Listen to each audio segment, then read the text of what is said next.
വൈപ്പിനിലെ വിവിധയിടങ്ങളിൽ കടൽക്ഷോഭം രൂക്ഷം. എടവനക്കാട്, ചെറായി ഭാഗങ്ങളിലാണ് കടൽക്ഷോഭം രൂക്ഷമായിരിക്കുന്നത്.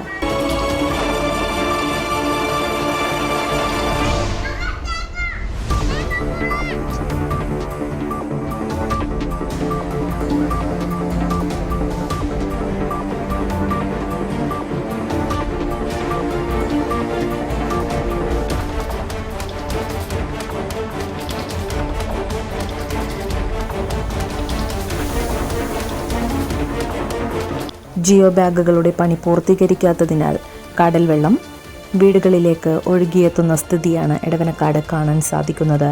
ചെറായി, കാറ്റാടി ബീച്ചിലെ റോഡുകളെല്ലാം തകർന്ന് മണ്ണ് കയറിയ അവസ്ഥയിലുമാണ് ദൃശ്യങ്ങളിലേക്ക്.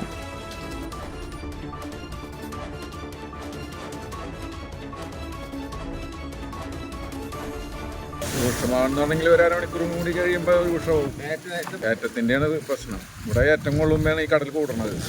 ഇതുവരെയും ഇങ്ങനെ വെള്ളം കയറാറില്ല ഇവിടെ ഈ ഭാഗത്തൊന്നും. ഇപ്പോൾ 4 ദിവസമായിട്ട് വെള്ളം ഇങ്ങനെ കൂടുതലായിട്ട് ശക്തമായി കയറിക്കൊണ്ടിരിക്കുകയാണ്. ഇന്നും ഇപ്പോൾ ഒരു 12 മണിയാകുമ്പോൾ കംപ്ലീറ്റ് വെള്ളം കയറും. പിന്നെ നല്ല കയറ്റമാണ് ഇപ്പോൾ വെള്ളം കയറ്റം കയറിക്കൊണ്ടിരിക്കുകയാണേ. ഇന്നലെയൊക്കെ ഞങ്ങൾ ബ്ലോക്ക് ചെയ്താണ് വണ്ടിയൊക്കെ പോകാണ്ടിരിക്കാൻ വേണ്ടി. വീടുകളിലൊക്കെ വെള്ളം കയറും. പാവിൻ്റെ കയറ്റം കയറണം.